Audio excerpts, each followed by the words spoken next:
Olá! Como o Espiritismo nos ajuda a entender o mundo de hoje? É isso que o nosso programa se propõe mostrar em conversa com estudiosos do Espiritismo. E o tema do nosso programa de hoje é o poder do pensamento. Prepare-se, Entre Dois Mundos está começando agora.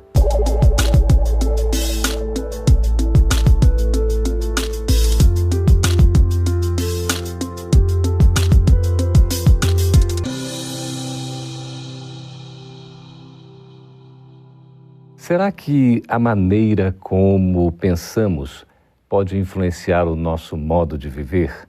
Até que ponto se pode acreditar na força do pensamento? Para conversar sobre esse curioso tema, estamos recebendo aqui nos estúdios da FEB TV, diretamente em Brasília, a presença do médico homeopata Alain Eurípides Rezende Nápoles. Seja muito bem-vindo, Alain. Muito obrigado pelo convite. E também aqui Maxilânio Lacerda, que é trabalhador da Federação Espírita Brasileira e na área do estudo e da divulgação da doutrina. Seja bem-vindo, Max. Muito obrigado, Geraldo. Um prazer. Olha, sobre o pensamento, Eurípides, como é que a gente pode definir, afinal de contas, o que é o pensamento? Segundo Ernesto Bozano, o pensamento são forças plásticas e organizadoras da natureza criadas pela mente do espírito. Então, o pensamento, ele é vida. Vida é em profundidade. Então, através do pensamento, nós podemos influenciar várias atitudes em nossa existência. A gente pode, então, afirmar, Max, que o pensamento tem poder? E se soubéssemos o tamanho desse poder, preocuparíamos muito mais com o que pensamos. Nós nos recordamos quando o Divino Senhor, nosso Senhor Jesus, nos exortou a ficar atento sobre isso. Vigiai, porque se você não vigia o pensamento, você pode deixar-se conduzir por caminhos tortuosos que te levam a destinos não desejados. Então a oração, que é uma forma de supremo pensamento, elevado pensamento, nos ajuda a evitar que caiamos nas tentações. Então o pensamento é muito poderoso. Precisamos estudar muito esse tema ainda entre nós, seres humanos. O pensamento influencia a vontade ou é a vontade que influencia o pensamento? Eu acho que os dois se interagem. Então, por exemplo, o pensamento é o pensar, agora a vontade está ligada ao querer. Então, eu acho que a vontade, ela tem que direcionar esse pensamento. E a gente consegue construir e também destruir com o nosso pensamento? Conseguimos, desde que ele seja persistente. Allan Kardec, na sua majestosa obra A Gênese, ele vai lá no capítulo 14, quando fala de fluidos, falar da fotografia do pensamento. E lá nós vamos encontrar claramente... O pensamento pode ser fotografado? Pode ser fotografado e o é do mundo espiritual. Aqueles espíritos com ascensão espiritual acima do nosso padrão, eles conseguem perceber dinamicamente o que vai em nossos pensamentos. Por isso que o Pai Celestial, para ele não há segredo. Podemos revelar tudo e o pensamento se revela por fotografias, por movimentos. Então, se alguém constrói um pensamento e esse pensamento carregado de emoção, carregado de vontade, esse pensamento tem vida. E essa vida se estende até a sua materialização, se ele não a interromper. E a gente consegue fazer um gerenciamento do nosso ato de pensar, digamos assim, em prol de um equilíbrio emocional, doutor Eurípides? Então nós devemos policiar, assim como o Max falou, devemos policiar o pensamento, as palavras e os atos. Então tudo que sair daí corre por nossa conta. Então o Emmanuel nos fala assim que o pensamento, por exemplo, entre o ouvido e a boca existe uma grande distância. Então antes da gente proferir alguma coisa, a gente tem que ver se o que eu falo é útil e se é verdadeiro e se vai ajudar as pessoas. Então o pensamento é plasma, então ele cria, ele tem uma força de idioplastia, que seria a forma pensamento. Ele plasma formas, pensamentos. Então, por exemplo, se eu penso no bem, eu vou plasmar uma forma boa, uma forma que traz alegria, traz esperança, traz coragem. Se eu plasmo um pensamento, por exemplo, se eu penso negativamente, eu vou idealizar uma forma de pensamento destruidora, que vai trazer enfermidade às pessoas. A gente pode dizer que o pensamento tem essas consequências, inclusive no próprio corpo físico? Inclusive, isso tão verdadeiro é que persiste há mais de 2 milênios aquela frase latina, mente sã, corpo sã. Se você realmente traz a sua mente sã no que se diz respeito ao que você pensa, você constrói um corpo são, você traz harmonia celular, você traz ao organismo celular aquela harmonia que faz com que você tenha traduzido na nossa linguagem a saúde. E essa é o oposto, quando você também começa a pensar em condições contrárias. Você destrói essa harmonia, você traz distonias e você também prejudica a tua harmonia celular de tal forma que a doença irá surgir. Você pode fazer isso consciente ou você pode fazer isso sem estar consciente do que está fazendo. Por isso, vigiar o pensamento é condição sine qua non na linguagem de Jesus. Nós precisamos estar o tempo todo cuidando do que pensamos, porque daí repercute, como nós ouvimos, no falar e no agir. Isso tudo envolvido por emoções que constrói a força do pensamento. Max, você falou em doença, né? O poder do pensamento atuando no corpo físico, provavelmente até gerando doenças. Eurípides, a gente poderia dizer também que o poder do pensamento pode provocar cura? Sim, o pensamento ele é poder criador. Então eu posso, quando eu penso positivamente para alguém, o pensamento ele vai agir no fluido espiritual e ele vai migrar, vai chegar até aquela pessoa e a pessoa vai receber o impacto desse bom pensamento. Então quando a gente vê, por exemplo, aquelas pessoas que têm ideia fixa em algo, na vingança, no ódio, o monoideísmo, a ideia fixa, ela vai formar aquelas formas ovoides. Seria a forma ovoide, e aí vai alterar até a conformação do perispírito. Então, assim como o bom pensamento, ele cria a saúde, igual o Max falou, o mau pensamento ele pode criar desarmonia em nosso mundo físico. E no caso, a gente pode afirmar, Max, que o pensamento é a origem de tudo?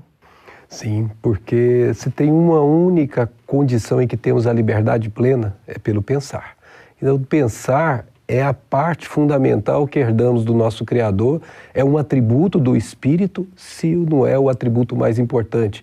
É através do pensamento que se constrói ou que se destrói. Por isso, pensar, como a gente não costuma dar atenção, é algo muito mais sério do que se imagina.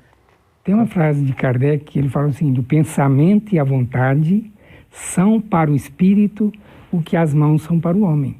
Então, por exemplo, com as minhas mãos, eu ajo, eu tomo atitudes. Agora, pelo pensamento e a vontade, o pensamento e a vontade é que são as mãos para o espírito. Então, ele vai manipular os fluidos espirituais. A vontade é esse desejo, é o querer, interesse, é o querer, não é?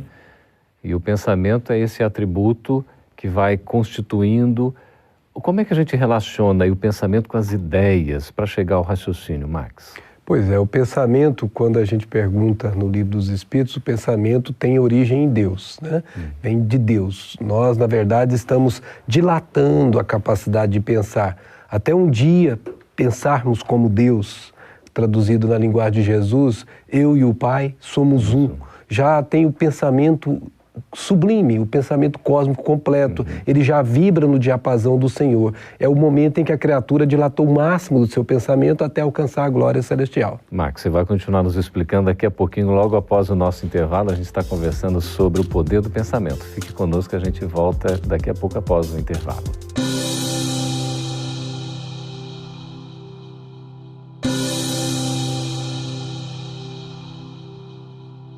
Estamos de volta com Entre Dois Mundos, conversando a respeito do poder do pensamento, recebendo aqui o Dr. Alain Eurípides e também Max Lânio. Max, você estava falando a respeito, não é, do pensamento, das ideias, desse pensamento que a gente vai caminhando para uma integração com Deus. Como é que é isso? Então, eu gostaria de pedir a permissão para pedir ajuda para André Luiz. Fique à vontade. Que ele vai nos dar uma informação muito importante quando ele diz assim: no plano espiritual, o homem desencarnado vai lidar mais diretamente, significando que encarnado também lidamos, com um fluido vivo e multiforme, estuante e inestancável, a nascer-lhe da própria alma. De vez que podemos definir esse fluido, até certo ponto, por subproduto do fluido cósmico. absorvido pela mente humana. Então aqui entra onde nós estávamos falando, absorvido pela mente humana, e ele faz uma comparação, em processo vitalista semelhante à respiração, pelo qual a criatura assimila a força emanante do Criador, esparsa em todo o cosmo, transubstanciando-a, modificando-a. Aí entra a vontade. Sob a própria responsabilidade para influenciar na criação a partir de si mesma. Esse fluido é seu próprio pensamento. Esse fluido que ele transubstanciou é seu próprio pensamento. Pensamento contínuo, diferente dos animais que têm pensamento fragmentário. Então o ser humano tem pensamento contínuo, gerando potenciais, Geraldo, energéticos, olha essa expressão, gerando potenciais energéticos com o que não havia sonhado. Daí porque que pensar é de responsabilidade. A Joana de Anjos chega a dizer assim para nós: diga o que tu pensas e quem tu andas, que direi quem tu és e quem tu serás. Tamanha é a expressão que o poder do pensamento tem sobre nossas vidas. Então as suas ideias, Geraldo, precisam ser vigiadas. Nós temos responsabilidade sobre muito isso. grande. Eurípides, como é que fica aí na abordagem do Espiritismo a nossa responsabilidade diante dos pensamentos que a gente emite? Porque a semeadura é livre, mas a colheita é obrigatória. Então, se eu penso o bem me garantirá. Se eu penso o mal não vai me sustentará, não. O mal vai me complicar a minha existência. O mal deixa por conta própria, né? É um perigo, né? A gente precisa cuidar muito. Como é que a gente pode relacionar aí as intuições? Seriam reflexos do pensamento? Então, Geraldo, essa questão das intuições nós podemos analisar por dois ângulos.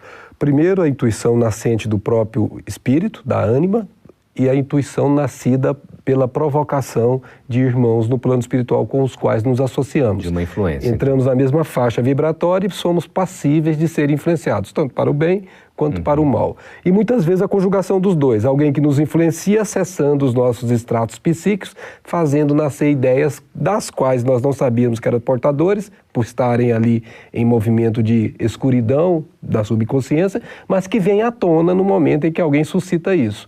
Então, a intuição é uma coisa que pode nascer da própria criatura, como pode vir de fora. Não importa se ela nasceu da criatura ou se ela veio de fora, importa se ela é para o bem. Porque essa intuição te leva a fazer o bem, não importa você saber de onde ela veio, importa fazê-lo. E como é que a gente vai saber, Eurípides, se a intuição é boa ou é má?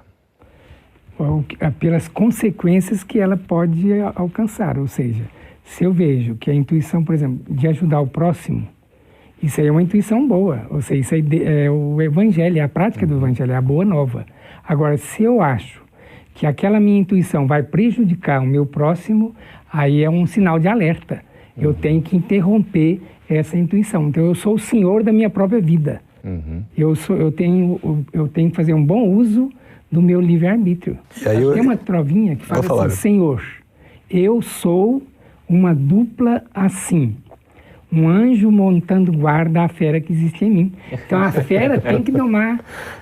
O anjo tem que tomar fera. Eu ia pegar um gancho, Max, exatamente sobre uma espécie de dicotomia, esse embate, essa luta que a gente vive entre o bem e o mal, a sombra e a luz, não é? A noite e o dia, enfim. Nós vivemos isso nos pensamentos constantemente. O nosso estágio evolutivo atual é o de luta. Por isso que o nosso mundo é mundo de provas. E expiações quando nós não conseguimos fazer a prova de moto próprio. Aí somos conduzidos a fazê-las de forma constrangida. Mas é sempre prova. E nós estamos agora na maior prova, que é vigiar o pensamento, vigiar o que pensa para que possa vigiar o que fala e vigiar o que faz. Tudo isso envolvido pela emoção, né? E a gente está dando conta dessa vigilância? Eu acho que não. Eu acho que o homem tem que vigiar mais. Porque o mesmo Chico Xavier, com toda a sua experiência, com toda a sua vivência, falou que poderia errar no último momento. Então, a vigilância tem que ser constante. Por isso que Santo Agostinho preconiza, quando a gente for dormir, a gente faça uma retrospectiva do nosso dia a dia.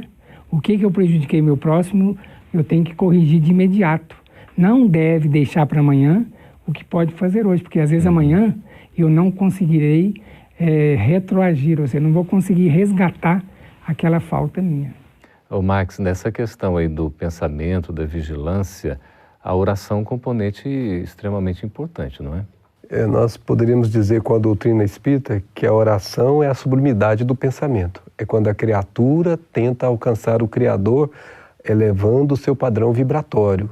Então, os pensamentos são ondas, né? Ondas mento-eletromagnéticas, em que a criatura, envolvida por uma emoção superior, faz com que essas ondas vibrem em frequência diferente, muito menor, e elas alcançam patamares espirituais que no pensamento convencional não saem da Terra. E é nesse momento em que a criatura atinge os páramos celestiais e sente a paz. Porque o pensamento traduzido em oração real, essa oração verdadeira, traduz intimamente paz. E a criatura enfrenta a vida, os enfrentamentos da vida passam a ser mais suaves, como disse Jesus, o fardo passa a ser mais leve. Então, como a gente tem esses altos e baixos, assim, numa espécie de comportamento um tanto quanto, não é? Tem um nome próprio para isso, como é que é o nome? Quando você vai de um ponto a outro, né? Você tem aquele comportamento ainda meio bipolar, né? Bipolar. Uma bipolaridade aí. Como é que a gente pode, de fato, vigiar o pensamento com uma segurança a ponto de usar o recurso da oração para o nosso equilíbrio e não o contrário, deixar se envolver por pensamentos que poderiam nos levar a um caminho do mal?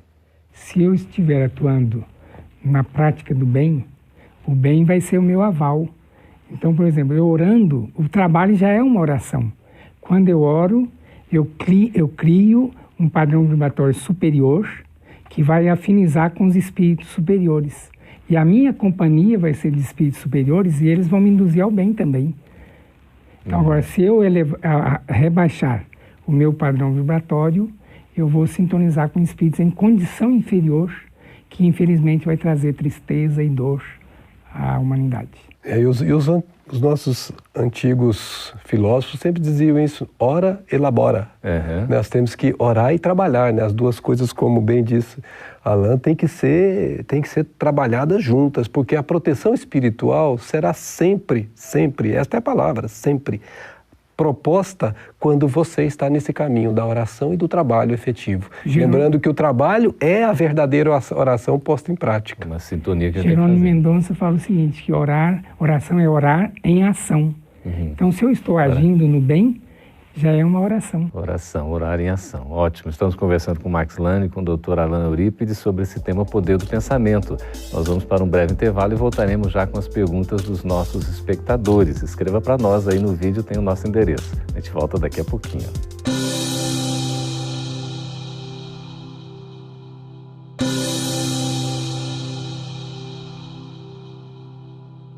Estamos de volta com Entre Dois Mundos, agora para responder as perguntas de vocês, nossos espectadores.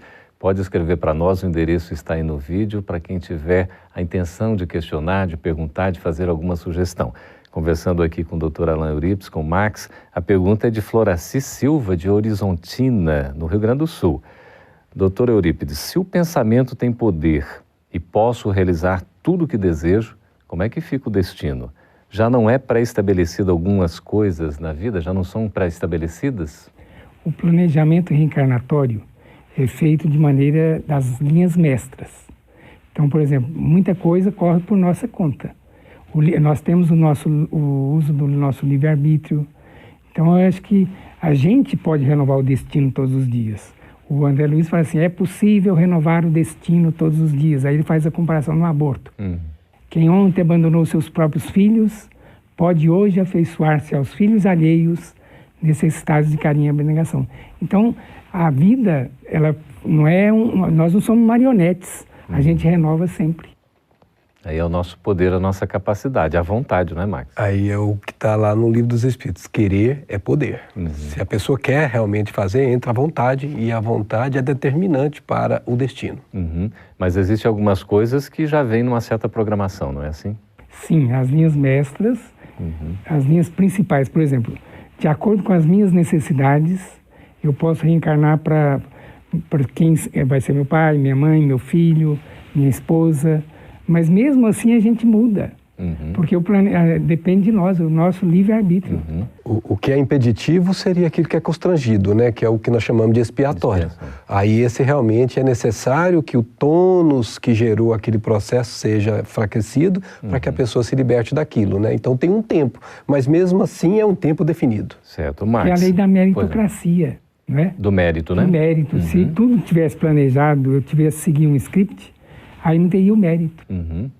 Eu tenho que ter a ação nisso. Perfeito.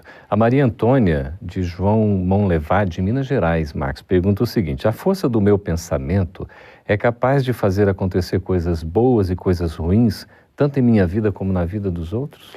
Bom, na sua vida, diretamente sim, se você persistir, como nós dissemos em bloco anterior, neste pensamento, porque ele é uma força e que essa força precisa ser como uma tomada que você liga, tem que ser continuada para que ela tenha os movimentos necessários. Por isso, se você repete esse pensamento continuamente, ele poderá sim afetar seu destino, tanto para o bem como para o mal, como nós comentamos.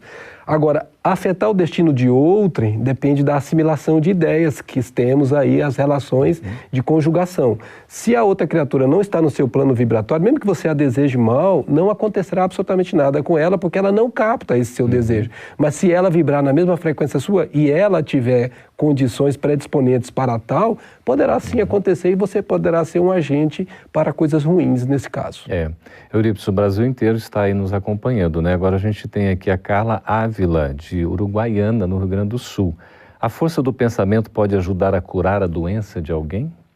Sim, porque o pensamento tem poder criador. Então, se eu oro para alguém, aquela pessoa vai receber o impacto da minha oração, porque o pensamento, ele caminha pelos fluidos espirituais. Então, vai chegar até aquela pessoa lá, no caso, no Rio Grande do Sul, ou lá em Fortaleza, onde quer que esteja. Não há distância, Não há né? distância. A Maria Alba Ramos, Max, de Campo Grande, Mato Grosso do Sul, pergunta: a telepatia é uma influência espiritual? A telepatia é o pensamento em movimento. E a pessoa que recebe esse pensamento em movimento é quem está associado com aquela mesma frequência. Eu costumo brincar com minha esposa, né? Às vezes nós estamos sentados e eu falo assim, ó, sua mãe acabou de falar em você. E ela, para com isso, você é bruxo.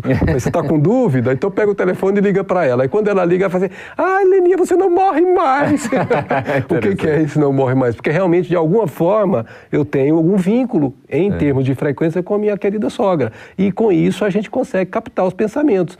E isso pode ser feito, se a gente tiver o domínio sobre isso, a gente pode fazer isso com muito mais consciência do que hoje nós fazemos. Coisa boa, né? Tiago Alexandre de Vitória, no Espírito Santo, Eurípides, pergunta assim: a fé move montanhas.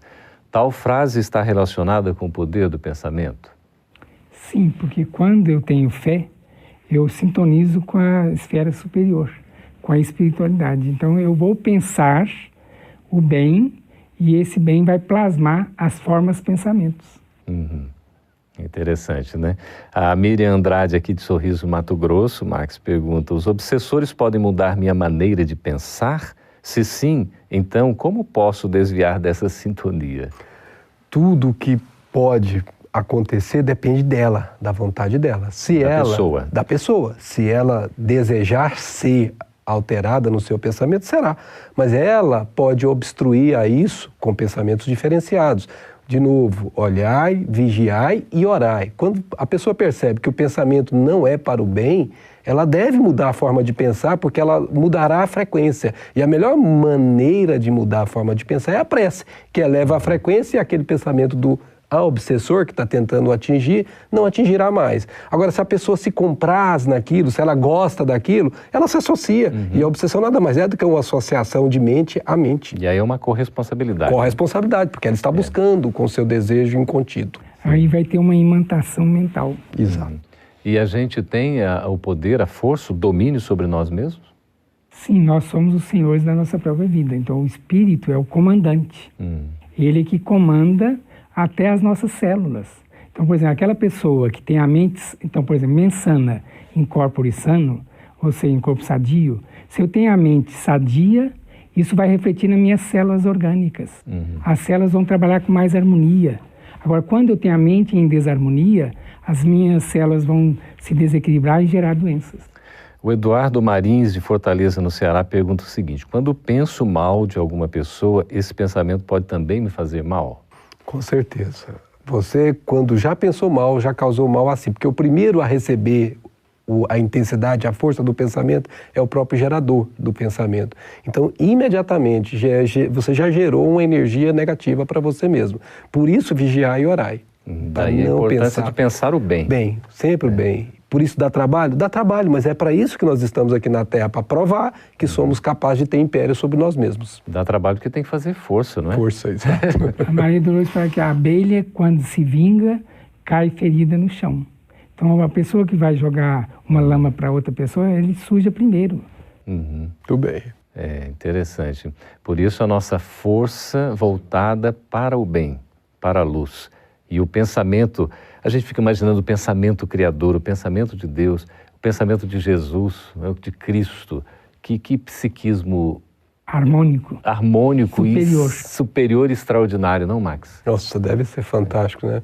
Eu me lembro de Paulo, né, que durante a sua trajetória, que é emblemática para todos nós que estamos buscando este caminho, ele chegou a um determinado momento que ele dizia assim: todo o bem que eu desejo fazer, eu acabo fazendo o mal. E ele consegue continuar transitando no caminho do bem, e chega um momento, mais ou menos 17 anos depois do encontro em Damasco com Jesus, que ele diz: já não sou eu quem vivo, mas o Cristo de Deus é quem vive em mim. Olha que coisa maravilhosa. Ele já consegue estar na harmonia do pensamento crístico. Muito bem, nós todos somos capazes, né, de gerar esse equilíbrio. Estamos conversando e conversamos aqui com o Max. Muito obrigado por sua presença, Nós que agradecemos. E também com Alain Eurípides. Obrigado, viu? Muito obrigado. E você que participou conosco aí, escrevendo, fazendo as suas sugestões, aproveite e renove as perguntas sobre os assuntos de outros programas que nós vamos levar ao ar. O endereço está aí no vídeo. Por favor, continue participando conosco. Até o próximo programa. Fique com Deus.